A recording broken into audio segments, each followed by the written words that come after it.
Mga kapuso, hingi tayo ng update sa binabantayang low pressure area na malaki po ang tsansa maging bagyo.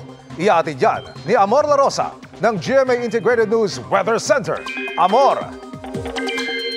Salamat, Emil. Mga kapuso, bukod po sa nagpapatuloy na epekto ng habagat, posible ring magkabagyo sa loob ng Philippine Area of Responsibility sa mga susunod na oras. Ito po yung low pressure area na huling namataan sa layong 200 kilometers hilaga po yan ng Itbayat, Batanes. Ayon po sa Pag-asa, kumpara kahapon ay mas tumaas po yung tsansa nito na maging bagyo. At kung matuloy po yan, ito na yung magiging bagyong Auring, ang unang bagyo ngayong taon. Yun po kasing dating LPA na minonitor natin itong mga nakalipas sa araw. Sa labas po yan ng ating PAR naging bagyo at hindi po naging bagyong Auring. Yan po ngayon yung tinatawag natin na meron pong international name na Wutip. Patuloy po ang paglayo niyan dito sa Pilipinas at ngayon po tinutumbok naman itong bahagi ng Vietnam. Itong LPA naman na nasa loob po ng Philippine Area of Responsibility, maging bagyo man po yan o hindi, maaring maramdaman yung epekto niyan dito sa may extreme northern Luzon. Inaasahan ding lalapit o dadaan po yan dito sa Taiwan. Ayon po yan sa Pag-asa. Actually, napakalapit na po yan dito sa Taiwan. Bahagya rin palalakasan ng LPA yung hanging habagat kaya may tsansa pa rin na mga pag-ulan sa ilang bahagi po ng ating bansa. Pero kumpara nitong mga nakalipas na araw, mas mababawasan na po yung mga pag-ulan.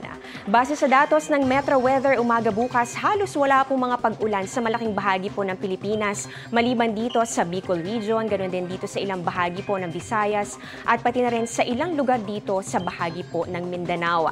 Meron din mga pag-ulan dito po yan sa may Batanes at pati na rin sa Babuyan Islands dahil po yan sa epekto ng LPA. Sa hapon naman, may mga kalat-kalat na ulan na po dito sa Cagayan Valley, Cordillera, ganoon din po dito sa ilang bahagi ng Visayas. Habang dito naman sa Mindanao, mas maraming lugar na po ang makakaranas sa mga pag-ulan at merong mga malalakas sa pag-ulan kapag may thunderstorms. Dito naman sa Metro Manila, kumpara po nitong mga nakalipas na araw, bahagya pong bumaba na ang tsansa ng malawakan o yung mga mayat-mayang mga pag-ulan. Kaya dito po sa mapa, halos wala po tayong makita na kulay. Ibig sabihin po yan, bababa na po yung tsansa na magkaroon ng mga pangmatagalang mga pag-ulan. Sabi naman ng Pag-asa, posible pong sa weekend ay maging maaliwalas na po ang panahon sa halos buong bansa kumpara po nitong mga nakaraang araw. May tsansa kasing magkaroon ng tinatawag na monsoon break o yung pansamantala pong paghina ng habagat at yung epekto po nito medyo mawawala po dito sa atin. Pwedeng maging maalinsangan po ulit o mainit ang panahon at kung may mga pag-ulan man ay dahil po yan sa localized thunderstorms. Pero syempre, mag-monitor pa rin po tayo sakaling magkaroon ng pagbabago.